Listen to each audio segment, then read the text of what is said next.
तो हाँ जी बच्चों, कैसे आप सब लोग। आगे हम फिर से एक और वीडियो के साथ इस वीडियो में हम जो अगले एक्सरसाइज का जो इंट्रोडक्शन है उसको डिस्कस करने जा रहे हैं।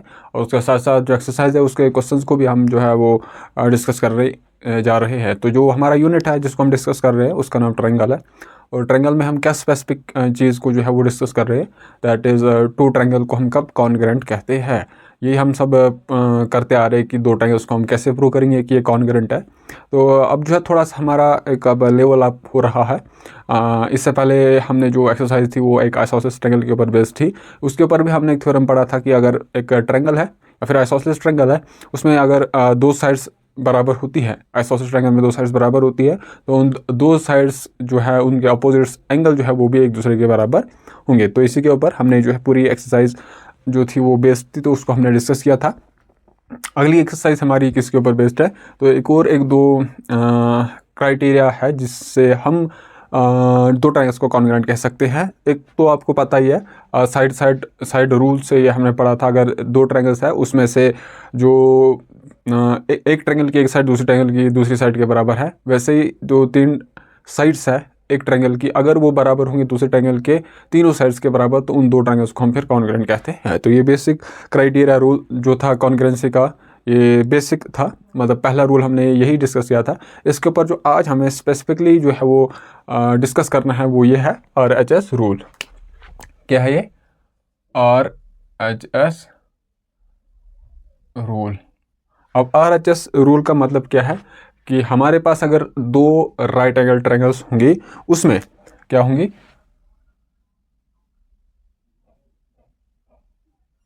ये हमारे पास दो राइट एंगल ट्रायंगल्स है। एक यहाँ पर 90 डिग्री का एंगल यहाँ पर बन रहा है, और यहाँ पर इस ट्रायंगल में जो 90 एंगल बन रहा है, जो राइट एंगल बन रहा है वो यहाँ पर बन रहा है। इसका नाम हम ABC देंगे, और ये है PQR। दो राइट एंगल ट्रायंगल्स है, ये वाला एंगल इसको हम राइट एंगल बोलेंगे, और इसके अपोजिट जो साइड है वो ये वाली साइड है, और इसको हम क्या बोलते हैं, हाइपोटेनस बोलते हैं। ये हमारी हाइपोटेनस आ गई। वैसे इस ट्रायंगल में इस एंगल के अपोजिट जो साइड है वो ये है, और इसको हम हाइपोटेनस कहेंगे। तो जो RHS रूल हमारे पास है ये क्या कहता है कि अगर दो राइट एंगल ट्रायंगल्स है उसमें जो हाइपोटेनस है वो एक दूसरे के बराबर है। इसका मतलब जो इस वाली ट्रायंगल में PQR वाली ट्रायंगल में अगर हाइपोटेनस क्या है हमारे पास PQ, अगर ये बराबर हो जाएगा इस वाले राइट एंगल ट्रायंगल में इस हाइपोटेनस दैट इज AB, अगर ऐसा होगा। इसके साथ साथ क्या है, एक पहला वाला रूल क्या है कि अगर दो ट्रायंगल्स की हाइपोटेनस एक दूसरे के बराबर होगी, वो है हमने ये लिखा। और इसके साथ साथ एक और इस वाली ट्रायंगल की एक और साइड अगर इस वाले ट्रायंगल की एक और साइड के बराबर होगा। सपोज हम लेते हैं PR, अगर PR BC के बराबर है, अगर ऐसा कंडीशंस फुलफिल होती हैं तो इन दो ट्रायंगल्स को हम कॉन्ग्रुएंट कहेंगे। इसको हम प्रूव करेंगे। बेसिक इसका प्रूफ है ये, ठीक है, उसको हम प्रूव करेंगे अभी। तो इसका क्या है कि ये RHS रूल का मतलब क्या है, right angle hypotenuse side. R मतलब क्या है, राइट एंगल। H का मतलब हो गया हाइपोटेनस, और S का मतलब हो गया साइड। मतलब दो राइट एंगल ट्रायंगल्स है, उसमें से जो हाइपोटेनस है एक वाली ट्रायंगल की हाइपोटेनस दूसरे वाली ट्रायंगल की हाइपोटेनस के बराबर है। उसके साथ साथ अगर एक ट्रायंगल की एक साइड दूसरे ट्रायंगल की किसी भी एक साइड के बराबर होएगी, तो उन दो राइट एंगल्स ट्रायंगल को हम कॉन्ग्रुएंट कहेंगे। इसका प्रूफ अगर हम देखेंगे तो इसके ऊपर जो PQR वाली ट्रायंगल है, इस पर अगर मैं क्या करता हूँ, ये पाइथागोरस थ्योरम अगर मैं अप्लाई करूंगा इस वाली ट्रायंगल के लिए, तो वो आ जाएगा, वो किसके बराबर होता है, हाइपोटेनस का square is equal to base का स्क्वायर प्लस परपेंडिकुलर का स्क्वायर। तो यहाँ पर ये जो PQ है, PQ का स्क्वायर किसके बराबर आ जाएगा, परपेंडिकुलर का स्क्वायर या प्लस QR का स्क्वायर। तो इस वाली ट्रायंगल पे मैंने पाइथागोरस थ्योरम यह लगाया, जो हाइपोटेनस का स्क्वायर है वो परपेंडिकुलर का स्क्वायर के बराबर होगा प्लस बेस के स्क्वायर के बराबर होगा। तो वैसे ही इस वाली ट्रायंगल में अगर इस वाली ट्रायंगल के लिए मैं फिर से पाइथागोरस थ्योरम यूज करूंगा, तो जो AB का स्क्वायर है जो हाइपोटेनस है इस वाली ट्रायंगल में, वो परपेंडिकुलर का स्क्वायर प्लस बेस के स्क्वायर के बराबर होगा।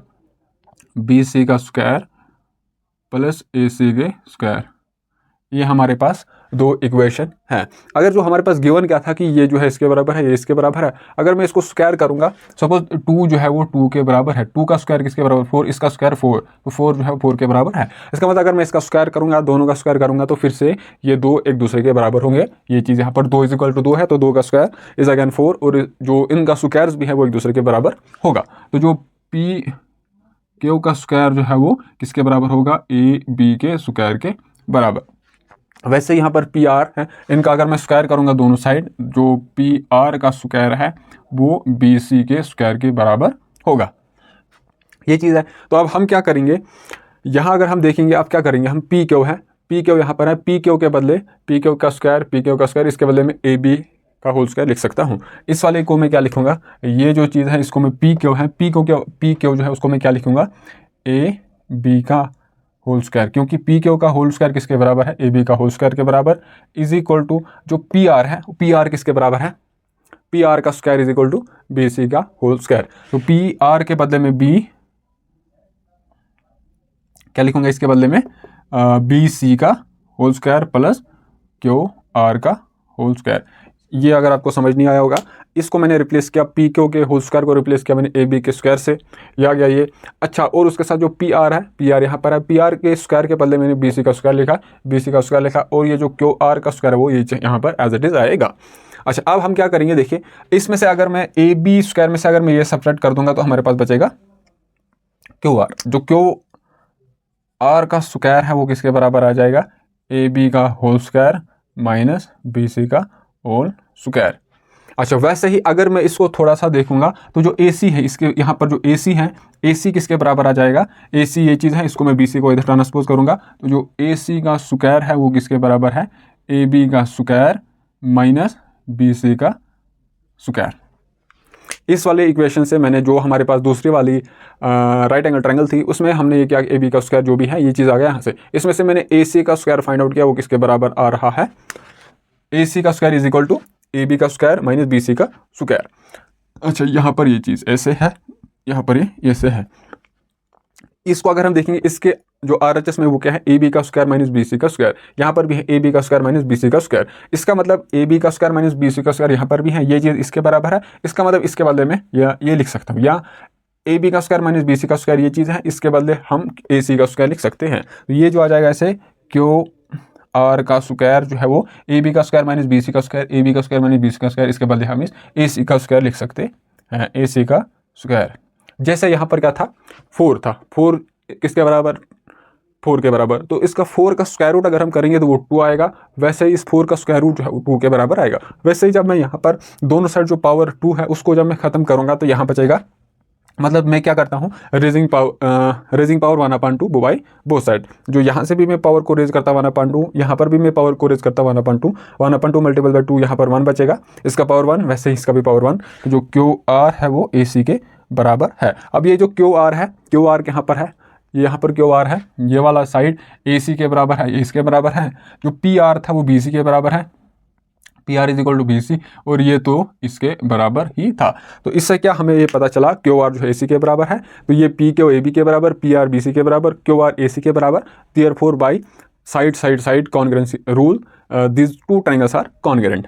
तो जो आर एच एस रूल है ये 2 राइट एंगल ट्रायंगल के लिए ही है, खाली 2 राइट एंगल ट्रायंगल जब होंगे वो ये जो वाला रूल है तब भी हम अप्लाई कर सकते हैं। और ये जो है इसका प्रूफ हमने देखा तो ये जो है सिमिलर है, साइड रूल के सिमिलर है। मतलब जो हमने पहले ही वाली वीडियो जो हमने ट्रायंगल्स के ऊपर बनाई थी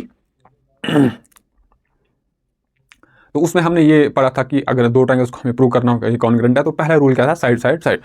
तो साइड रूल यहाँ पर इसमें ये इसके बराबर, ये वाली साइड इसके बराबर, ये वाली साइड इसके बराबर। तो इस वाली ट्रायंगल की जो तीनों साइड्स है वो इस वाली ट्रायंगल के तीनों साइड्स के बराबर है। तो इसका मतलब ये वाले ट्रायंगल इसके कॉन्ग्रुएंट है। तो ये इसका प्रूफ था। अब हम सीधा जो एक्सरसाइज है इसी RHS रूल के ऊपर बेस्ड है, उसको हम प्रूव करने जा रहे हैं। तो उससे पहले जाने से पहले इसको हम साफ कर देते हैं।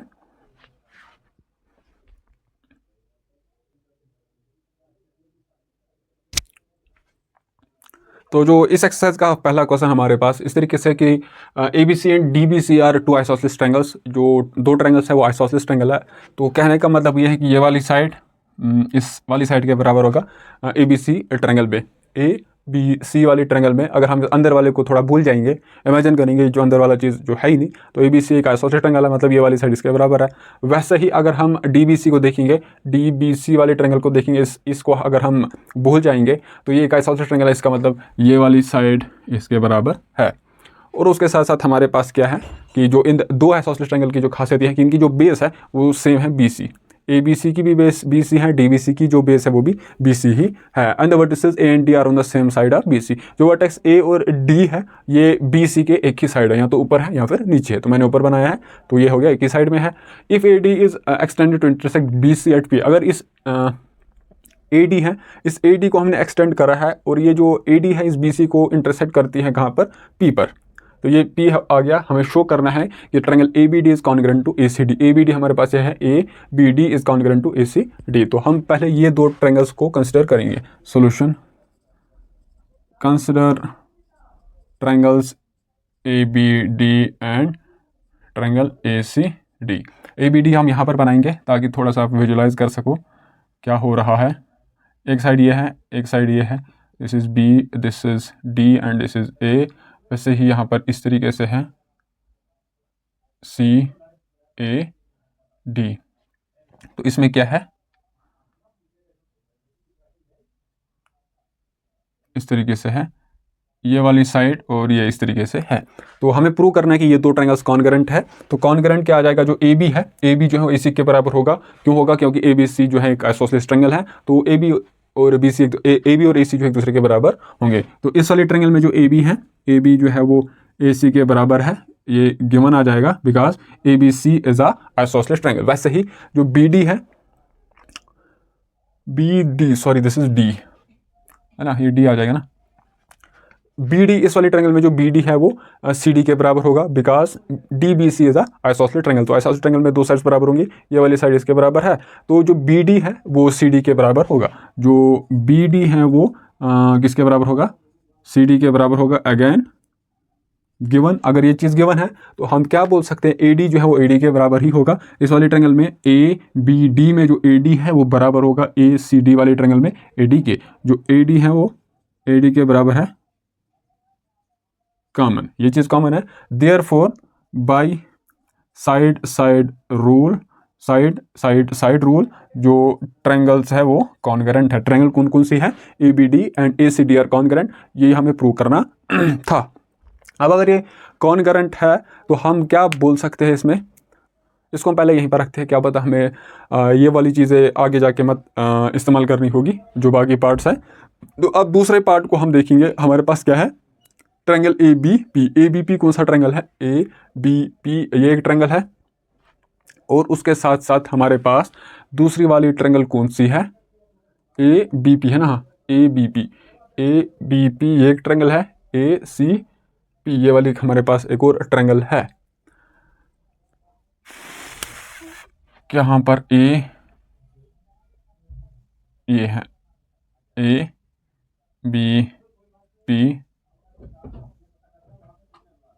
और यहाँ पर हमारे पास APC। तो खासियत ये है, फिर से वही AB जो है वो AC के बराबर होगा, और उसके साथ साथ हमारे पास ये वाला चीज़ क्या है, ये AP जो है वो कॉमन होगा। एक और चीज़ हमें चाहिए जो इसके बराबर होना चाहिए।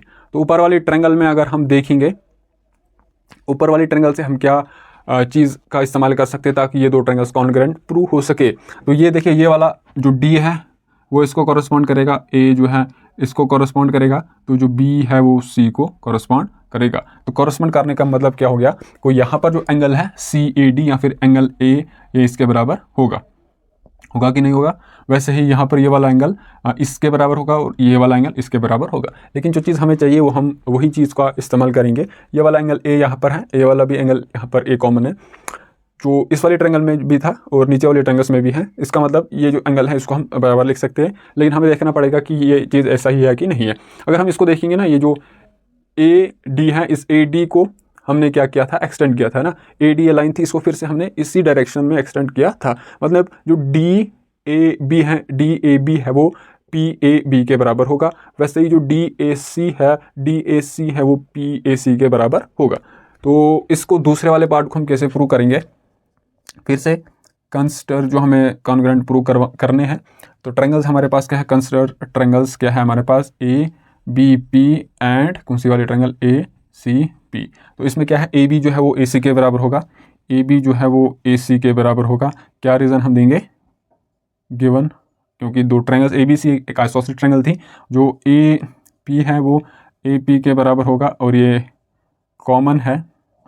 और जो एंगल कौन सा वाला एंगल, पी ए बी, ये वाला एंगल पी ए बी वो किसके बराबर होगा, पी ए सी। क्यों, क्योंकि हमने इस वाले ट्रायंगल और इस वाले ट्रायंगल को कॉन्ग्रुएंट शो किया था। कॉन्ग्रुएंट अगर हमने शो किया था, इस वाले जो कॉरस्पॉन्डिंग पार्ट्स हैं इस वाले ट्रायंगल के वो बराबर होंगे इस वाले ट्रायंगल के कॉरस्पॉन्डिंग पार्ट्स के। तो ये वाला एंगल इसके बराबर होगा, डी वाला एंगल इसके बराबर होगा, बी वाला एंगल सी के बराबर होगा। तो इसको हम लिख सकते हैं angle D A P, sorry D नहीं बल्कि P, angle P A B जो है वो बराबर होगा एंगल पी ए सी। तो ये जो है प्रूव्ड अर्लियर। तो कौन सा वाला एंगल, एक तो ये साइड इसके बराबर है, ये वाली साइड इसके बराबर है, और ये जो एंगल है, ये जो एंगल की खासियत ये है कि ये इधर इस वाले ट्रायंगल में ये जो एंगल है इन दो साइड से बन रहा है, वैसे इस वाले ट्रायंगल में जो एंगल यहाँ पर है वो इन दो साइड से बन रहा है। और इन दो साइड का रिलेशन इस ट्रायंगल के इन दो साइड के साथ क्या है कि ये जो है ये वाली साइड इसको कॉरस्पॉन्ड करती है, ये वाली साइड इसको कॉरस्पॉन्ड करती है। देयरफॉर जो ट्रायंगल, तो देयरफॉर क्या आ जाएगा, जो ट्रायंगल है क्या है, ट्रायंगल हमारे पास कौन सी वाली ट्रायंगल, ट्रायंगल कौन सी वाली, therefore triangle APB is congruent to triangle ACP। तो ये चीज़ हमें प्रूव करना था कि ये कॉन्ग्रुएंट है इसके। अब हमें क्या करना है कि जो AP है, ये वाला AP ये बाइसेक्ट करता है, जो AP है वो इस को एंगल को बाइसेक्ट करता है। बाइसेक्ट करने का मतलब ये यहाँ से लेके यहाँ तक जितना एंगल है उतना यहाँ से लेके यहाँ तक होगा। तो इसको हम कैसे लिख सकते हैं, जो यहाँ पर अगर ये वाली ट्रायंगल इस ट्रायंगल के कॉन्ग्रुएंट है, अगर कॉन्ग्रुएंट है तो कॉरस्पॉन्डिंग पार्ट्स बराबर होंगे। तो यहाँ पर हमने क्या लिखा, जो एंगल पी ए बी जो है वो पी ए सी के बराबर है। P A B is equal to P A C, कहाँ पर है, P A B is equal to P A C. तो ये दोनों एंगल्स जो है वो क्या है, बराबर है। अगर ये बराबर है इसका मतलब जो एंगल ए है वो दो बराबर हिस्सों में डिवाइड हुआ है। तो तीसरा पार्ट क्या आ जाएगा यहाँ पर, जो ए पी है बाइसेक्ट एंगल ए। रीजन हम क्या लिख सकते हैं, बिकॉज जो corresponding parts of a congruent triangles are equal. ये क्यों इस तरीके से हमने इसका इस्तेमाल यहाँ पर क्यों किया, बिकॉज कि ये जो यहाँ पर क्या है कि ये वाली ट्रायंगल इसके कॉन्ग्रुएंट है, ये वाला एंगल इसके बराबर होगा, ये इसके बराबर होगा, ये इसके बराबर होगा। तो हमें और ज़्यादा कुछ करना भी नहीं था, हमें इस एंगल को इसके बराबर प्रूव करना था। मतलब यहाँ से लेके यहाँ तक जितना होगा उतना यहाँ से लेके यहाँ तक होगा। अगर ऐसा है इसका मतलब जो AP है वो इस एंगल A का बाइसेक्टर है। बाइसेक्टर होने का मतलब जो एंगल A है वो दो बराबर हिस्सों में डिवाइड हो रहा है। तो तीसरा पार्ट भी जो है वो AB जो है बाइसेक्ट करता है A को। अब फिर से हमें क्या करना है कि जो AP है वो एंगल D को भी बाइसेक्ट करता है। एंगल अब जो T है यहाँ पर ये वाला एंगल है, तो इसको हमें क्या प्रूव करना है, यहाँ से लेके यहाँ तक जितना एंगल है उतना यहाँ से लेके यहाँ तक है। तो और इससे हम ये बोल सकते हैं कि जो BP है, BP जो है वो PC के बराबर है। इसका मतलब यहाँ से लेके यहाँ तक जितना है उतना यहाँ से लेके यहाँ तक है। ये मैं ऐसे लिख दूंगा, इसका मतलब ये है जो PB जो है वो इज इक्वल टू PC के बराबर है, because these two triangles are congruent. अगर ये कॉन्ग्रुएंट है तो कॉरस्पॉन्डिंग पार्ट्स बराबर होंगे। अब ये मैं क्यों बोल रहा हूँ आपको इस तरीके से, क्योंकि अभी आगे जो हमें प्रूव करना था ना कि जो AP है वो इस D का भी बाइसेक्टर है। तो बाइसेक्टर में हम कैसे प्रूव करेंगे, इस वाली ट्रायंगल को और इस वाले ट्रायंगल को हम कंसिडर करेंगे, इन दो ट्रायंगल्स को हम कॉन्ग्रुएंट प्रूव करवाएंगे। अगर ये कॉन्ग्रुएंट है तो कॉरस्पॉन्डिंग पार्ट्स बराबर होंगे। तो ये वाला एंगल इसके बराबर होगा, ये वाला एंगल इसके बराबर होगा, तो ये वाला एंगल इसके बराबर होगा। इस तरीके से हमारा जो भी स्टेप्स रहेगा वो इस तरीके से रहेंगे। तो ये चीज़ें मैं मिटा दूंगा, इनका हमें अभी यहाँ पर इस्तेमाल नहीं होगा।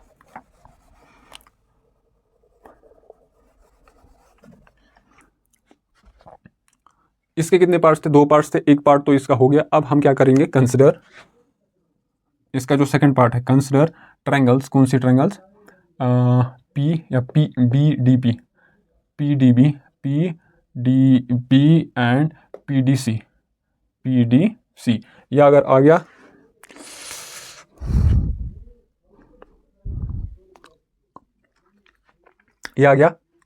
अब हम इन दो ट्रायंगल्स को कॉन्ग्रुएंट शो करेंगे। तो इसमें क्या आ जाएगा, क्योंकि जो डी बी सी एक क्या थी, आइसोसेलेस ट्रायंगल थी, ये वाली साइड इसके बराबर होगा ही होगा। तो जो बी डी है वो सी डी के बराबर होगा। उसके बाद जो डी पी है, D P is equal to D P common है, ये आ जाएगा गिवन, वहीं से दिया गया है। और जो बी से लेके पी तक है वो सी से लेके पी तक है। corresponding parts of a congruent triangles are equally, हमने ऊपर प्रूव किया था। तो therefore by side side side, इसकी साइड इसके बराबर, ये इसके बराबर, ये कॉमन है। साइड साइड रूल से जो ट्रायंगल्स आर कॉन्ग्रुएंट, अगर ये कॉन्ग्रुएंट है,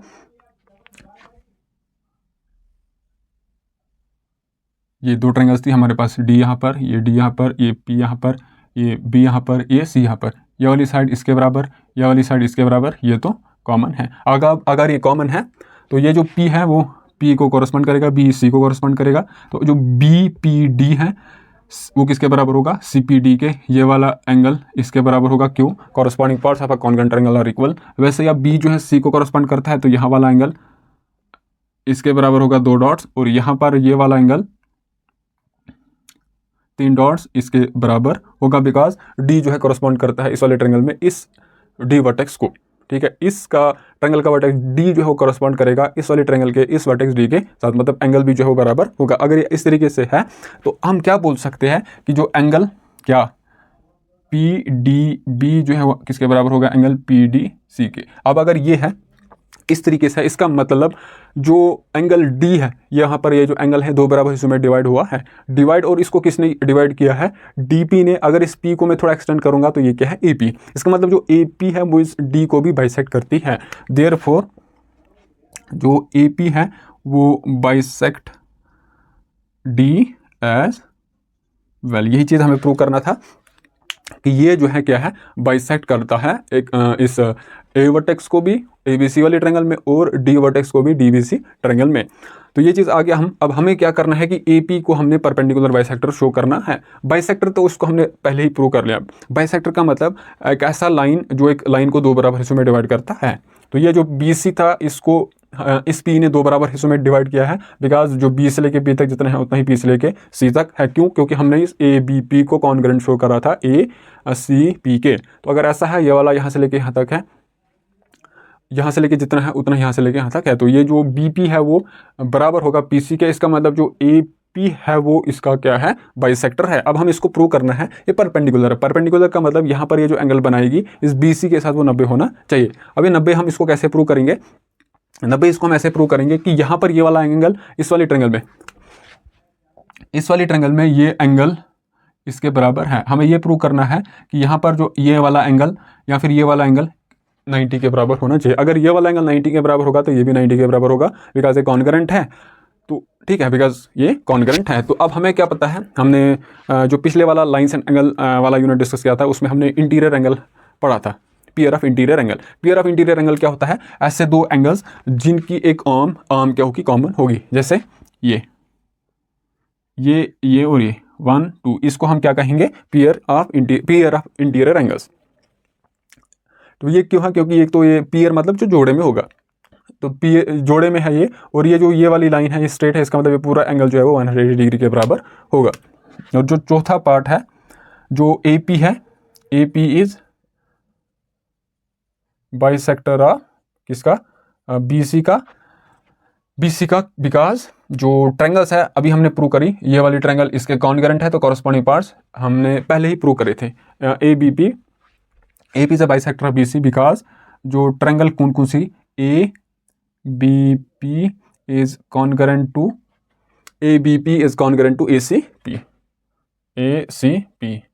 अगर ये कॉन्ग्रुएंट है तो इसका मतलब यहाँ ए से लेके बी तक जितना होगा, बी से लेके A P B A C B, P B से लेके पी तक जितना होगा उतना ही पी से लेके सी तक है। इसका मतलब ये जो पी है ये इस का मिड पॉइंट है, या फिर मिड पॉइंट ही जो इसको 2 बराबर हिस्सों में डिवाइड करता है। पी इसका मिड पॉइंट है और ए पी इसका बाइसेक्टर है। अभी परपेंडिकुलर कैसे हम इसको प्रूव करेंगे, आल्सो हमें पता है, आल्सो क्या पता हमको, जो एंगल बी पी डी ये किसके बराबर है, is equal to angle C P D के।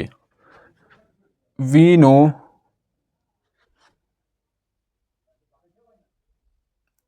जो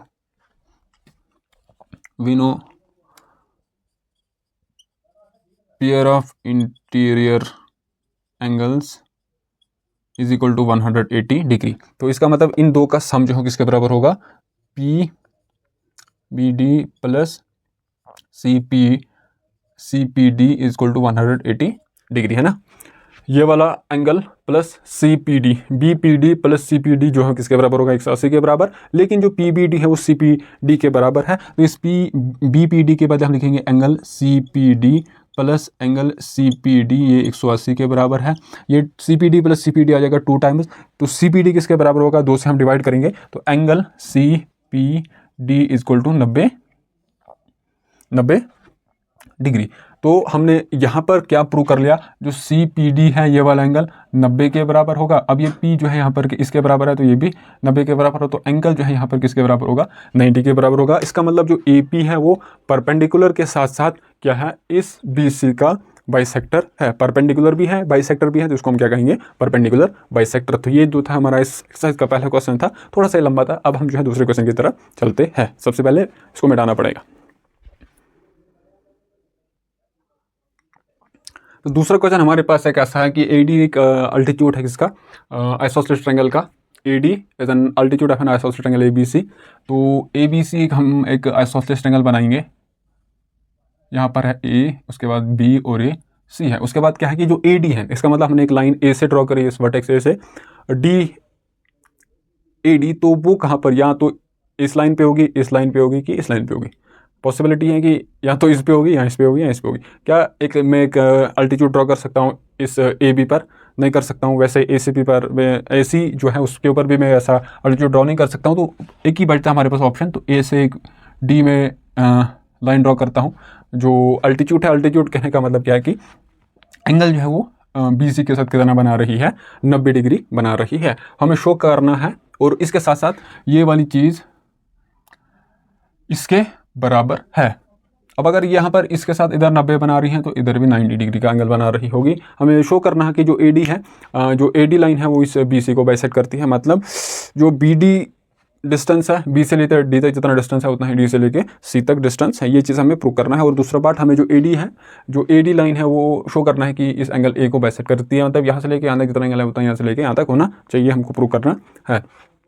सबसे पहले तो हमें AD को प्रूव करना है कि ये बाइसेक्ट करता है BC को। तो BC ये है, BC ये है, D हमें प्रूव करना है ये बाइसेक्ट करता है।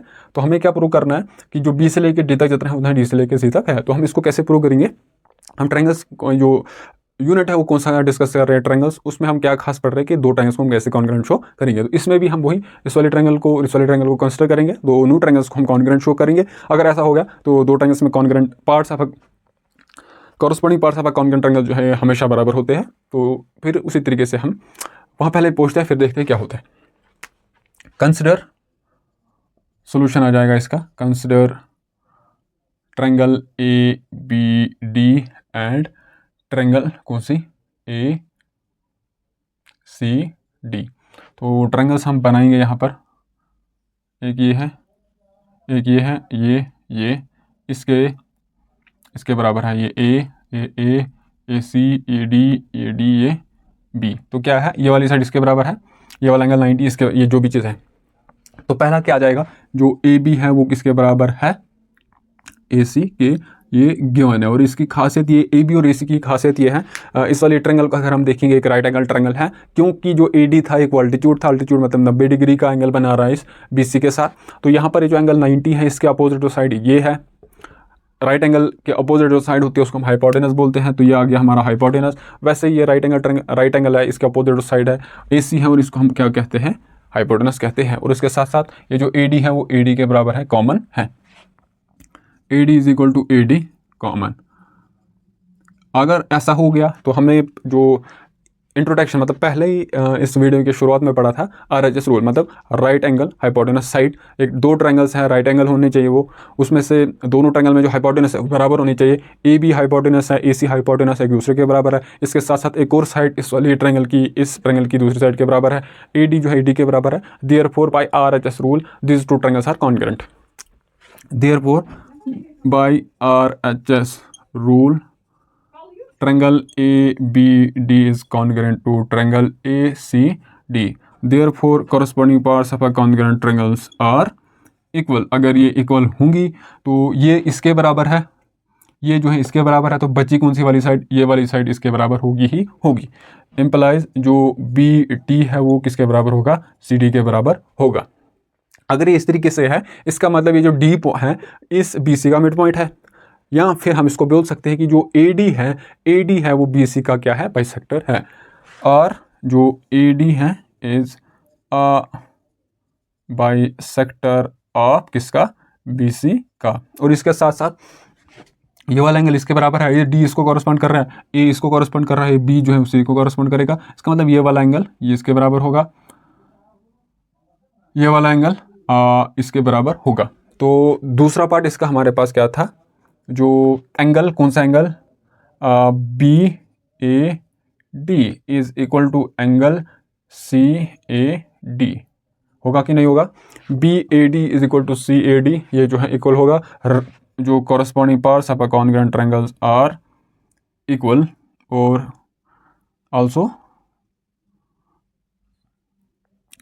ऑल्सो क्या था कि जो नहीं, corresponding parts of a congruent are equal by